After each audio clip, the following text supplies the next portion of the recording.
Sean bienvenidos entonces a la primera jornada, a la primera charla de la tarde, titulada Consideraciones del adulto mayor en atención de urgencias. Expone el doctor Jorge Castilla, médico cirujano de la Universidad Austral de Chile y especialidad en medicina interna y en geriatría en la Universidad de Chile. Ha sido director del Hospital de Purranque y del Hospital Base de Osorno. Recordar al expositor que cuenta con 35 minutos para su charla y 5 minutos de pregunta hacia los asistentes. Un aplauso para el doctor, por favor.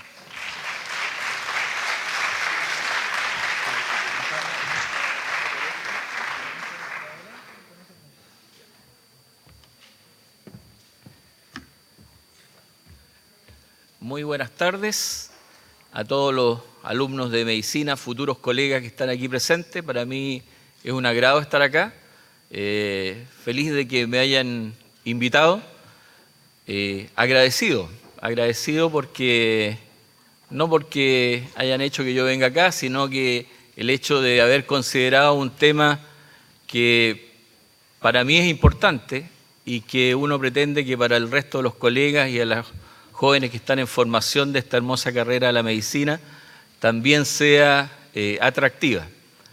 Y que tiene que ver con aquellos pacientes que tal vez uno los ve lejanos o muy difíciles de tratar, porque es difícil de entenderlos, es difícil de hacerles un diagnóstico y a veces es difícil ofrecerles alguna oportunidad o ofrecerles la solución a lo que ellos andan buscando. Son pacientes complejos, que detrás de ellos hay una familia que a veces está presionando, que está solicitando que podamos entregarle más de lo que las condiciones del paciente las da o lo que tenemos al alcance de la medicina para ofrecerle.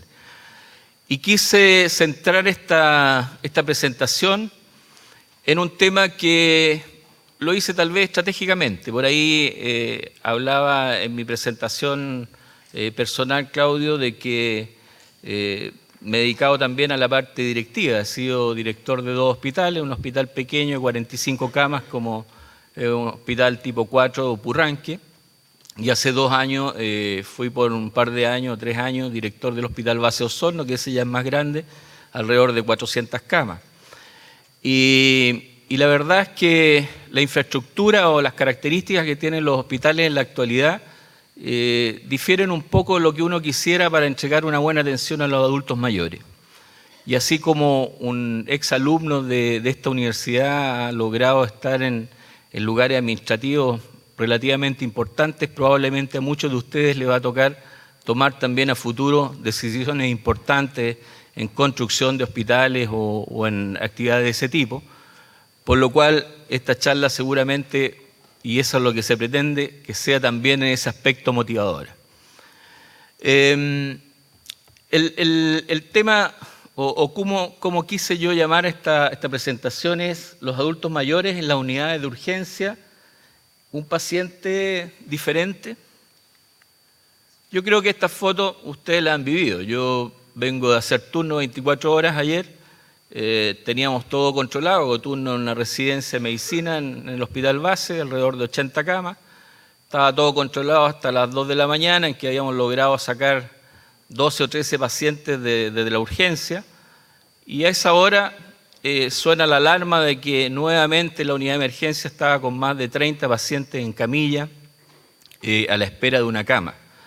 Y es la realidad que se vive prácticamente todos los días, así que nos debería de llamar la atención a ustedes como alumnos que ya seguramente han hecho prácticas en las unidades de emergencia de sus distintos centros de estudio y hospitales, y es lo que uno ve, y lo que uno ve en forma habitual.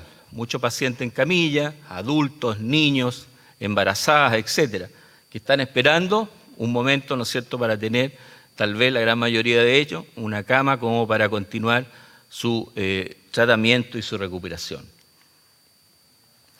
Centrémonos un poco en qué ha pasado con el adulto mayor. Este tema de la geriatría también es relativamente nuevo, ¿ya? No son muchos los que les gusta o se interesan por el tema de la geriatría. Yo me alegro mucho de que hace como 4 o 5 años, un poquito más tal vez, estamos ya iniciando las clases con los cursos pre-internados, de geriatría y seguramente la experiencia que ustedes también tienen en sus distintos centros educacionales son similares, que ya van integrando algunas clases de geriatría y aquí en la Austral también lo estamos haciendo. ¿Por qué? Porque vamos viendo que nuestra población ha ido cambiando. De lo que teníamos en los años 90, un 9% de la población era adultos mayores nos estamos refiriendo a mayores de 65 años en este caso. Ya en el 2005 era un 11%, 11,5% de la población, 1.800.000. Se espera para el 2020, que el 2020 está a la vuelta de la esquina, 3 o 4 años más ya vamos a estar hablando de esto, un 17,3% de la población va a ser mayor de 65 años y a los que alcancen a ejercer y estar trabajando, que a muchos de ustedes les va a pasar, van a tener casi un 30% de la población que es adulta mayor. Esto hace que también las causas por las cuales se enferman y se mueren estos pacientes es muy distinta a lo que vemos en los niños o en los adultos como ustedes. Se están muriendo de enfermedades cerebrovasculares. Nosotros estamos teniendo en días hasta 2 o 3 accidentes vasculares que ingresan al Hospital Base Osorno con una población de 250.000 habitantes. Los infartos también estamos viendo 1 a 2 infartos diarios en una unidad de emergencia. Las demencias, enfermedades de Alzheimer, las enfermedades hipertensivas, las neumonias son las principales causas por las cuales se están muriendo los adultos mayores. ¿Cuáles son las causas de consulta tanto en los servicios de urgencia de la atención primaria como las atenciones en las unidades de emergencia de los hospitales? Principalmente son las respiratorias, las del sistema circulatorio, las diarreas también aquí las consideran en este gráfico, que es del año 2011, y como ustedes ven, los accidentes de tránsito que uno ve con más frecuencia pertenecen a otras edades, no tanto aquí como en este grupo etario. Si vemos un poco qué dice la epidemiología internacional en relación a qué pasa con las consultas en los servicios de urgencia, se ve que del total de consultas, que probablemente ciudades de más o menos las mismas características, Valdivia, Osorno, Temuco mucho más por la cantidad de habitantes, tienen alrededor entre 400, 500 consultas diarias, ¿ya? Y hay que considerar que por lo menos un 12 o un 20% de estas consultas pertenecen a adultos mayores. Y de entre estos adultos mayores, un 50% son mayores de 65 y un 60% mayores de 75. ¿Qué es más frecuente? Patologías complicadas y lo otro que hace la diferencia, que son presentaciones atípicas de las enfermedades. Hay un mayor riesgo de que este paciente que está consultando no se vaya directo a la casa, sino que haya que dejarlo hospitalizado, y también se ve con más frecuencia, en una relación de 5 veces, a que van a terminar hospitalizados en una unidad de cuidado intensivo. Me preguntaban recién uno de sus compañeros organizadores de acá, qué hacía que haya cambiado o se estén provocando estos cambios, principalmente en cuanto al manejo del adulto mayor. Yo le decía que hace 20 años, cuando estaba partiendo, 20, 25 años en este tema, era muy raro que un paciente de 80 años tuviera acceso a un marcapasos, ¿ya? Independiente de las condiciones en que estuviera previamente, ¿ya? Tenía a lo mejor una fractura de cadera, caminaba con cierta dificultad y no se le daba la oportunidad de un marcapasos. Hoy día, si ustedes saben, ¿no es cierto?, hay pacientes de 90, 95 años que se le están instalando marcapasos, algunos que están entrando a unidades de diálisis, otros que sí se les da la oportunidad de entrar a una UCI, incluso con patologías graves como un EPOC o situaciones similares. Dentro de la biología también es importante destacar que se producen más errores diagnósticos, como vamos a ir viendo más adelante, 5 veces más riesgo de deterioro después del egreso, más tasas de reingreso a las unidades de urgencia por la misma causa en la primera consulta. Esto es como el cuidado que hay que tener con los recién nacidos o los lactantes, que el examen físico tiene que ser y la evaluación con el examen oratorio tan estricto, porque el riesgo de mandar un niño a la casa con alguna patología que se nos pueda pasar en el diagnóstico es grande, de que no tenga la posibilidad de volver y que se termine, digamos, con un niño fallecido. En el adulto mayor pasa lo mismo, o sea, el paciente que lo damos de alta sin haber llegado a un estudio específico de lo que podría estar pasando con él, por supuesto que la segunda consulta va a ser con mucha mayor gravedad. Todos los que practicamos la medicina notamos que los pacientes han envejecido, por razones obvias. La medicina no ha avanzado en la geriatrización con la misma velocidad con que van aumentando los pacientes adultos mayores. Me decía aquí uno de los jóvenes que aquí en Valdivia creo que no hay ninguna persona que se dedique a la geriatría. En otra ciudad habrán 2, 3, 4 y no más que eso, ¿ya? Esto trae como consecuencia un problema fácil de evitar, que es la iatrogenia. Y este chiste, que cuando uno lo ve por primera vez lo encuentra tal vez gracioso, pero es lo que uno está acostumbrado a ver. La primera impresión cuando le empiezan a preguntar a uno, me duele aquí, me duele la rodilla, me duele, como dice aquí en la presentación, o me duele el hombro. Sí, eso es por la edad. Y todo se le atribuye a la edad y es muy fácil sacarse el pillo, como dicen, ¿no es cierto?, y quedar bien y tranquilo y no hacer un mayor esfuerzo, que no solamente a lo mejor eso se debía a la edad, sino que había alguna enfermedad que se está iniciando y que después se pueda complicar mayormente. El paciente geriátrico es un individuo de edad avanzada con pluripatología y polifarmacia y que además presenta algún grado de dependencia para las actividades básicas de la vida. Engloba aspectos médicos, psicológicos, funcionales y sociales, de los cuales dista el mero término de hablar de anciano. Es un todo. Cuando llega un paciente geriátrico a consultarnos, no solamente tenemos que estar preocupados del síntoma que nos está dando, sino de todo el entorno, de lo que está pasando con él, de preocuparnos de muchas aristas que puedan estar generando ese síntoma por el cual ellos están preguntando. Y estas son las tres tipologías de pacientes cuando llegan a la edad de los 65 años. Tenemos, ¿no es cierto?, en la primera parte, que es el anciano sano, que ustedes lo ven seguramente estos días que están aprovechando estas maravillas que les da Valdivia. Más de algunos han visto que va paseando un perrito o va del brazo con otro adulto mayor, ¿no es cierto?, por la hermosa costanera aquí del río Valdivia. Y esa es una persona que está en una edad avanzada, pero que tiene las condiciones como para realizar en forma normal sus actividades de vida y a veces algo más que eso. Hay algunos que realizan deporte, hay algunos, ¿no es cierto?, que van al gimnasio y que uno los ve muy activamente a veces en bicicleta o incluso trotando por la costanera. Y después tenemos el anciano frágil, que aquí es ya donde tenemos que irnos preocupando principalmente. Es aquel que tiene edad avanzada y además alguna enfermedad u otra condición que todavía lo mantiene compensado, ¿ya? Es el paciente que tiene una diabetes, que tiene una hipertensión, que tiene además una artrosis que se está iniciando en la cadera, pero que le permite todavía realizar sus actividades hasta que no se sufra o que se produzca alguna descompensación.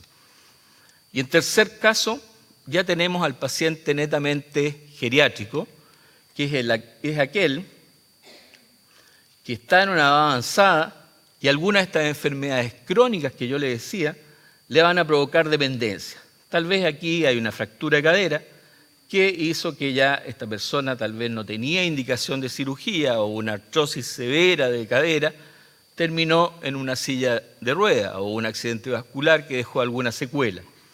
Y estas suelen habitualmente acompañarse de alteraciones mentales o algún problema social. Cuando nos referimos a problema social es si hay alguien que lo va a cuidar, si hay alguien que va a estar al lado, ¿no es cierto?, los hijos, los nietos o su compañero de toda la vida, que pueda estar en mejores condiciones y pueda darle una atención diaria y ayudarlo para alimentarse, para vestirse, asearse, etc. Entonces, tocando el tema del anciano frágil, es aquel paciente de edad avanzada que presenta cambio en sus órganos y sistemas que le otorgan una pérdida de su reserva fisiológica. Conserva la independencia para las actividades de la vida diaria, pero ante una pequeña noxa intercurrente está en riesgo de sufrir ya un deterioro funcional que puede ser definitivo para él. Y así tenemos acá en este dibujo que un paciente que puede ser independiente, que tiene una lesión muscular o que tiene una lesión osteoarticular, que puede realizar las cosas de la vida, de ir a comprar, de preparar la alimentación, de vestirse, bañarse con leve dificultad, pero lo puede hacer. Sucede algo tan simple como una influenza, que podría ser simple para cualquiera de los que están aquí sentados, o, ¿no es cierto?, una caída, un golpe, o un cambio de medicación, que es uno de los temas importantes a los cuales están expuestos estos adultos mayores, como vamos a ver más adelante. Una de las causas principales de consulta a las unidades de emergencia de los adultos mayores son las reacciones adversas a medicamentos. Hay el promedio de medicamentos que utilizan los adultos mayores de 5 a 6 por persona, ¿ya? Medicamentos distintos, y si ustedes van calculando se encuentran a veces con realmente unos verdaderos cócteles, ¿cierto? Para hipertensión arterial, nitrendipino, metildopa con dosis máxima. Si a eso le agregan una diabetes que todavía está con hipoglicemiantes orales, metformina, agréguenle 3, la aspirina que no tiene que fallar, la protección del estómago, ¿no es cierto?, la vía gástrica con un omeprazol. Si tiene dolor le agregamos paracetamol, etcétera, y van sumando y se van encontrando que para tener un promedio de 5 medicamentos, 6 medicamentos por adulto mayor, tiene que haber algunos que están con una buena cantidad de medicamentos al día. Entonces, frente a una noxa de este tipo, tan simple como esa, este paciente puede terminar hospitalizado y caer en una dependencia total. Cuando un anciano frágil o geriátrico visita un servicio de urgencia, se le debe considerar un paciente de riesgo. Existe mayor incidencia de complicaciones, mayores ingresos, reacciones adversas a medicamentos, institucionalización y muerte tras el alta. Cualquiera o la gran cantidad de trabajos que hay con respecto a lo que sucede con el adulto mayor en las unidades de emergencia llegan a estas mismas conclusiones, independiente del lugar o del país donde se haga. Estas son las razones por las que ellos habitualmente consultan. Por RAM, reacción adversa a medicamentos, por dolor torácico agudo, dolor abdominal, disnea aguda, hipertensión arterial severa, cefalea, infecciones. Cada uno de estos temas daría para una clase o más de una clase por tema, porque cada una de estas ustedes van a ver que en el paciente geriátrico la forma de presentación es totalmente distinta a lo que vemos en un adulto joven o un adulto menor de 40 o de 50 años. El diagnóstico es más difícil porque las enfermedades agudas tienen una presentación atípica.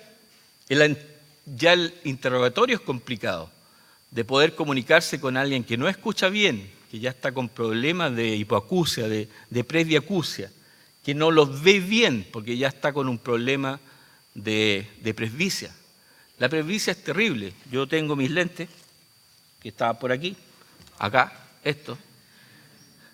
Ya pasé la barrera a los 50 años, pero hace 2 años atrás, 3 años atrás, de la noche a la mañana, quiero leer algo y veo que lo tengo que alejar. Me llegó, ¿ya? Y es complicado aceptar que ya uno está entrando a la aparición de estas patologías que son, entre comillas, normales dentro del adulto mayor. Y esa es una de las situaciones en que cuesta hacer la diferenciación o de determinar, como le decía antes, el dolor de rodilla. Si te duele la rodilla es porque es tema de los años. No siempre es así. Hay que considerar, ¿no es cierto?, que no toda vez que una persona que llega a los 65 años y tiene problemas visuales, no es porque sea el tema de presbicia que es propio de la edad, sino que detrás de eso puede haber una catarata, puede haber un glaucoma, puede haber una retinopatía diabética.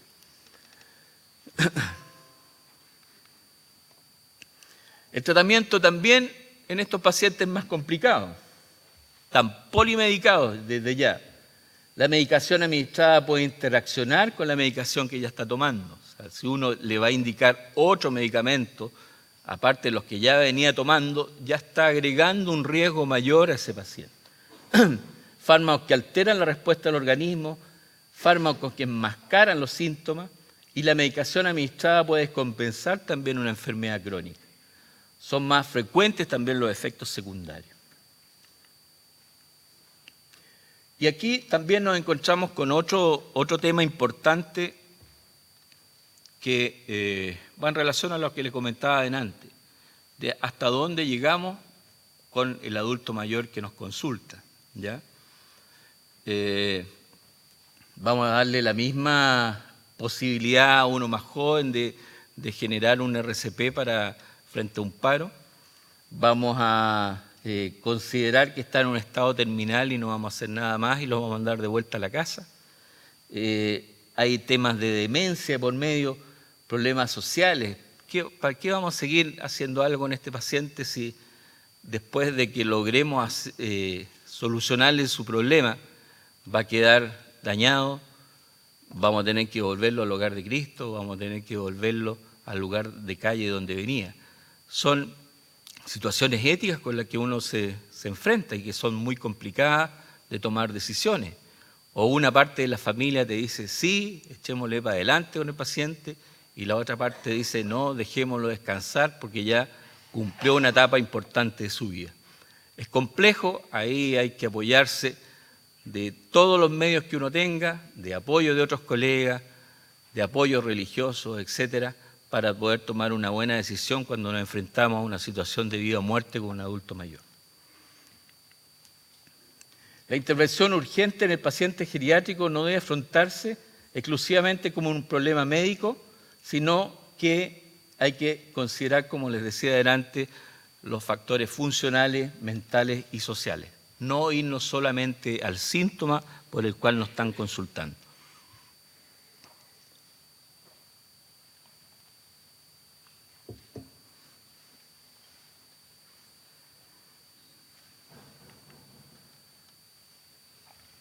Y para eso, dentro de la geriatría, al considerar que este es un paciente distinto, en que no solamente tenemos que ver una parte de él, como para llegar primero a un diagnóstico, después a una solución al problema que se le está presentando, se realiza lo que es la evaluación geriátrica integral.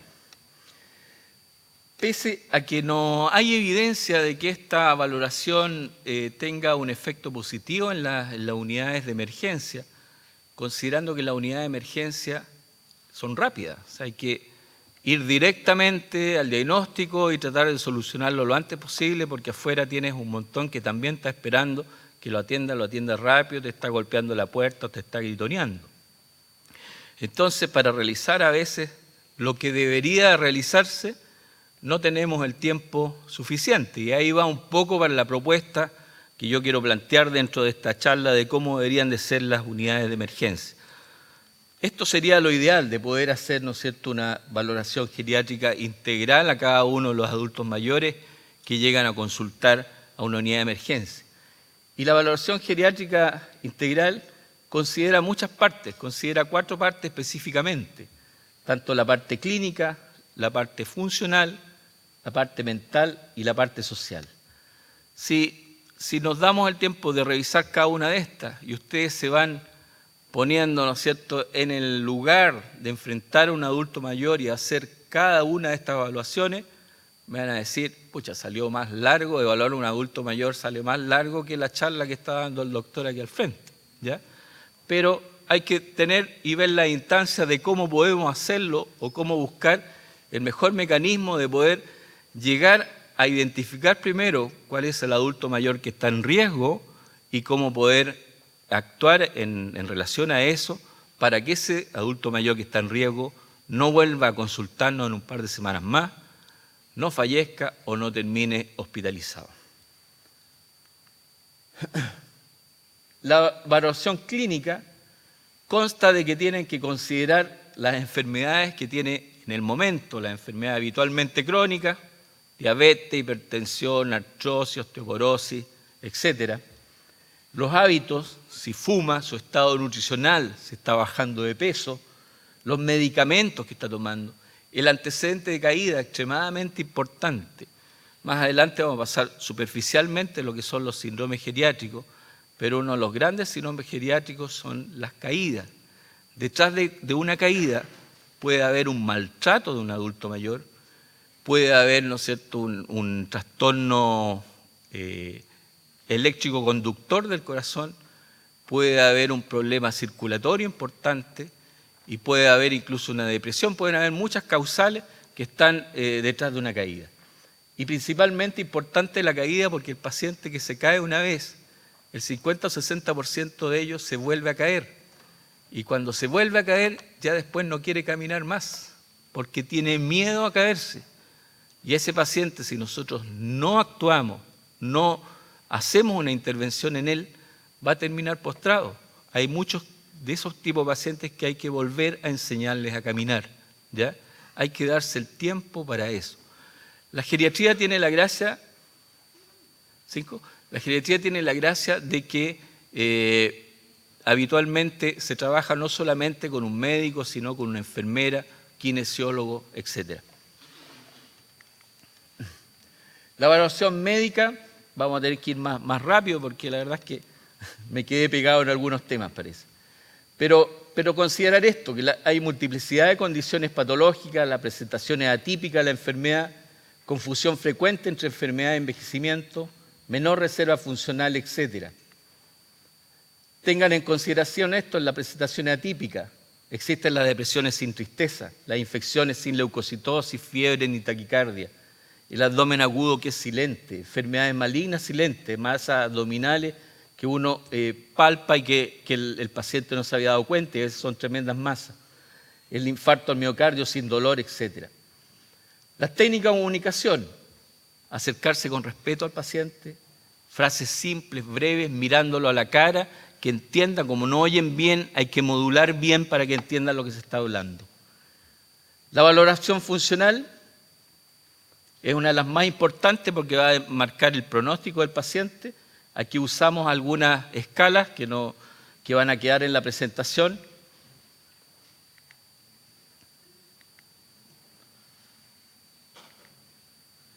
La valoración mental también es importante, un 25% de los pacientes que consultan en la unidad de emergencia ya tienen un deterioro mental.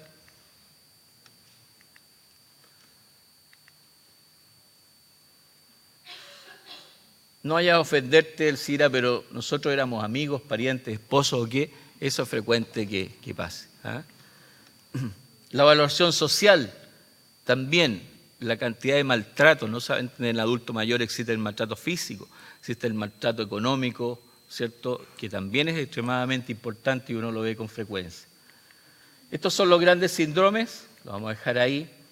Quiero llegar, esta es una de las escalas que sí nos puede servir para identificar al paciente de riesgo, que es la escala ISAR, que ve la dependencia funcional, la polifarmacia, déficit de memoria y visión, hospitalización reciente, y cuando hay dos de estos es que es un paciente de alto riesgo que va a terminar hospitalizado o que incluso el riesgo de muerte también es alto.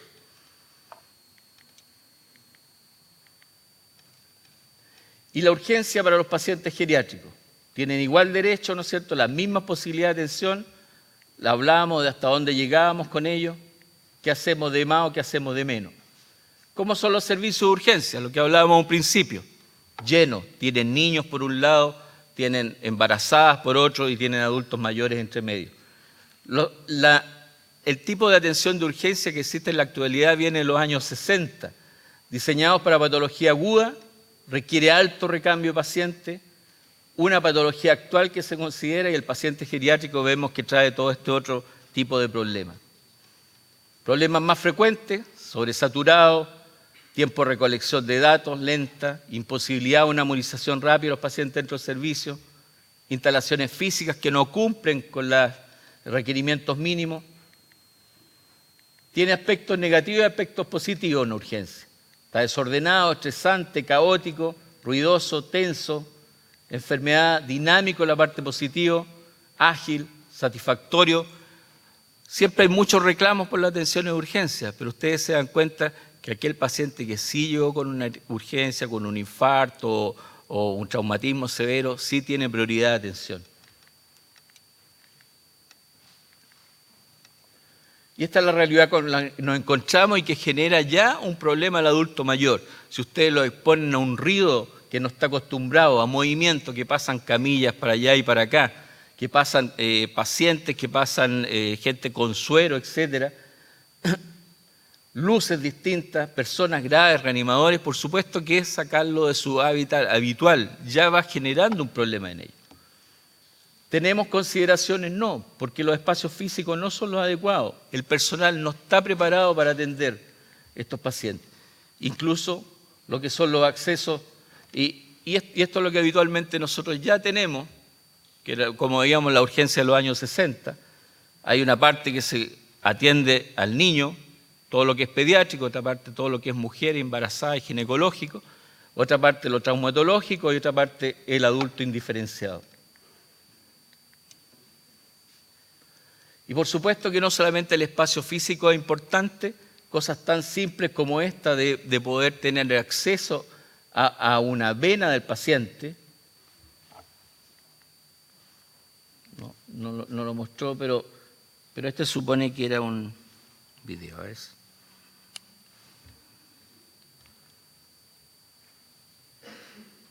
No.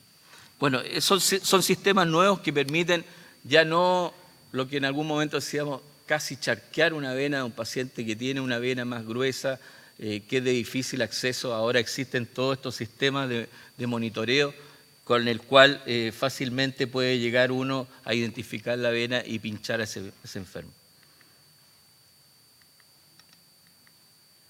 Esto es lo ideal, que pudiésemos tener un espacio así para cada uno de estos enfermos que queremos atender. Esto es una clínica privada que ya trabaja así el sistema de atención de adulto mayor. Y las estrategias especiales tienen que estar dadas de que pudiésemos tener espacios diferentes para ello, como para que podamos tenerlos un poco más aislados, darnos el tiempo de hacer un buen examen físico, una buena evaluación con los indicadores que yo les planteaba adelante y poder generar un plan de trabajo con ese enfermo para ver si podemos dejarlo un par de días en esa sala de observación, de ahí mandarlo a la casa o dejarlo hospitalizado a algún servicio clínico. Pero a eso hay que trabajar y poder lograr, ¿no es cierto?, de que los hospitales puedan tener estas posibilidades. Y preocuparse de temas tan simples. Un adulto mayor de 80 años que llega a una urgencia a las 8 de la mañana, le tomas exámenes que van a estar a las 2 de la tarde, los resultados, y lo tiene ahí esperando. Nos preocupamos de si tomó los medicamentos que le correspondía ese día, nos preocupamos si tomó desayuno, si anda acompañado o no, tuvo todo el día en la atención de urgencia pasando un suero con analgésico, dio las 3 de la mañana y ve una población X, a esa hora ya no tiene colectivo ni micro. ¿Nos estamos preocupando de esos temas igual? Y estas son las recomendaciones, ¿cierto?, de importante que la gente maneje el tema del geriátrico en la urgencia. El éxito en la urgencia no debe ser medido únicamente por las estadísticas de sobrevivencia, traslado y tiempo de espera. Se debiera considerar la calidad de vida preservada y la calidad de las interacciones humanas que se dieron a todo paciente. Y con esta termino, que estas son imágenes del Hospital Base Osorno, que me tocó, gracias a Dios, participar en la inauguración hace 2 años atrás, pero aquí estoy mirando en la parte de abajo, esa es la actual urgencia. Ahí en ese momento no habían pacientes porque todavía no se inauguraba, pero yo miraba al cielo y decía, lamentablemente no participé en este proyecto. El proyecto llevaba más de 10 años antes de que empiecen a ejecutarlo y no se consideraron estas cosas que yo conversaba. El hospital tiene las mismas características que cualquiera de los hospitales que ustedes han asistido. En una parte están los niños, ¿no es cierto?, que tienen una atención diferenciada, en otro las embarazadas y en el otro el adulto en general. Eso era lo que yo quería transmitirles, que no se olviden que este es un enfermo, un paciente diferente, que hay que tratarlo con cariño, hay que escucharlo, y de esa manera van a poder entregar tal vez una mejor atención y evitar que ese paciente se muera o que quede hospitalizado o que siga consultando habitualmente. Quiero agradecerle nuevamente la invitación. Muchas gracias.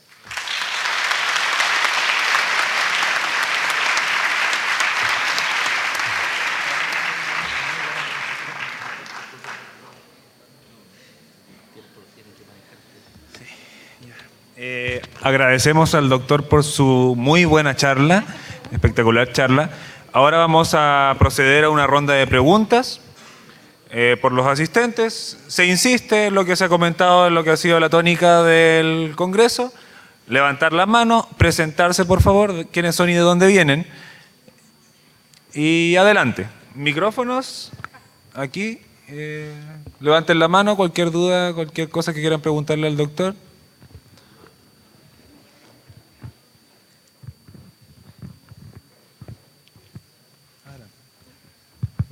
Hola, buenas. Soy Catalina Reyes, interna de Medicina de la Universidad Mayor de Temuco. Tengo dos dudas, no sé si se podrá hacer. Una es la polifarmacia. Es muy difícil como médico general disminuir la cantidad de fármacos. Una, que es un hipertenso, que no se pueden subir muchas las dosis de cada medicamento porque suben las reacciones adversas, que es diabético, que no se quiere pinchar, que tiene gota o artrosis, o está en el poli del dolor y ya tiene una escala del dolor ya severo, que está con paracetamol y algún opioide, y que más encima ellos mismos generan mayor uso de laxante para la estetiquez. Entonces, ¿cuál es la mejor manera de disminuirle la polifarmacia a estos pacientes? Esa es la primera pregunta. Y lo segundo es que yo como interna, la Universidad Mayor inició el año pasado el internado de geriatría. Creo que fue uno de los mejores. Quizás no es mucho lo que se aprende, pero se ve cómo tratar mejor al paciente adulto. Y tuve la oportunidad de estar en el plan de atención domiciliaria de Padre Las Casas. Y creo que, no sé cuál es su opinión de ¿por qué no apoyarnos mejor del plan de atención domiciliaria, de tratar a estos enfermos frágiles y que no se compliquen? Porque mayoritariamente en la urgencia llega un paciente que tiene una úlcera por presión sobreinfectada o mal controlado, y eso se puede hacer por un médico general que esté en el plan de atención domiciliaria. Muchas gracias. Sí, gracias por las preguntas y por tu interés que has demostrado por la geriatría. La verdad que ese es uno de los puntos difíciles en la medicación del adulto mayor. El paciente que un día va al traumatólogo, que al otro día tiene hora con el cardiólogo, al otro día con el nefrólogo, al otro día con el endocrinólogo, y va pasando, después viene de su médico general, y cada uno hace soporte, cada uno va a querer que ese paciente no salga sin medicamento de ahí, porque la verdad si tú no le das un medicamento, la familia te queda mirando, y para eso vinimos, para eso estuvimos todo el día esperando una atención, para eso esperamos 3 meses que llegara la hora del especialista y no me dan nada. Entonces es complejo de partida de cambiar un poco el switch a los colegas de otras subespecialidades, de que uno tiene que darse un tiempo de ver qué medicamentos son los que está tomando, si efectivamente son todos necesarios o a veces nos podemos ayudar de otras cosas. En el caso del dolor, por ejemplo, un apoyo con terapia kinésica ya podría permitir disminuir algún medicamento. Hay medicamentos que tienen de por sí el compuesto entre un antihipertensivo, un IECA, con un diurético que ya disminuye ya la cantidad, ¿no es cierto?, de 2 a 1 medicamento. Y lo otro es de ir y considerar siempre las otras medidas generales que uno tiene que indicar para no caer en cada vez mayores necesidades de dosis de medicamentos. Que la dieta sea bien llevada en el caso de los diabéticos, que el tema de la sal también hay hipertenso que se ha demostrado, ¿no es cierto?, que tiene un efecto tan importante como el uso o no de medicamentos antihipertensivos, el ejercicio en aquellas situaciones principalmente de dolor y en muchas otras síntomas. Entonces, esa es una de las tareas que tiene, que no es fácil el médico que se dedica a la geriatría, de poder ordenar y de poder ir eliminando de a poco algunos de estos medicamentos.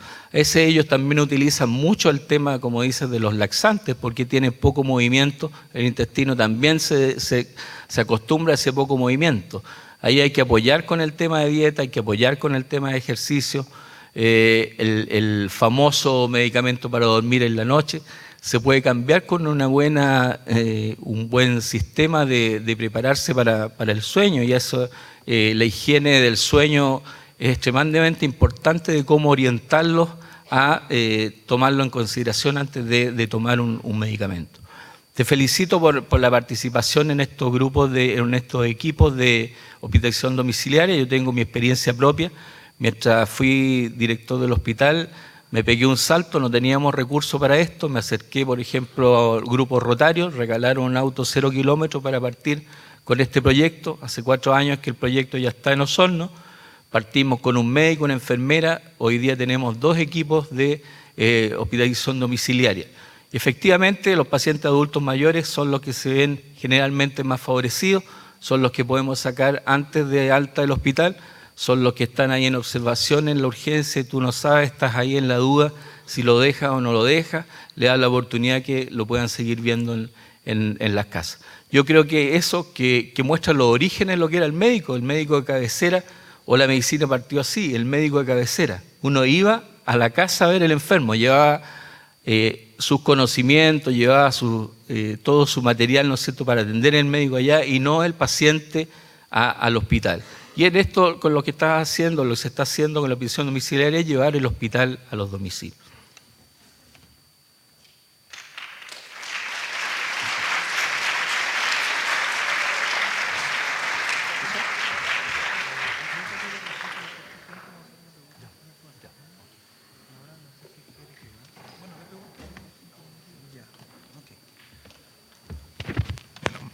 Una vez más, agradecemos al doctor Castilla por su importante exposición y colaboración con nosotros.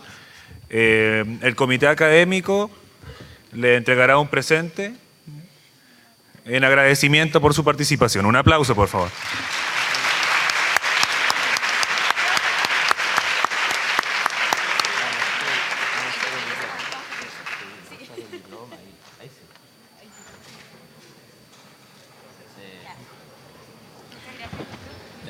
Solicitamos a los asistentes que se retiren del aula magna. Vamos a tener un receso de 10 minutos. Se les informará en la puerta cualquier eventual información.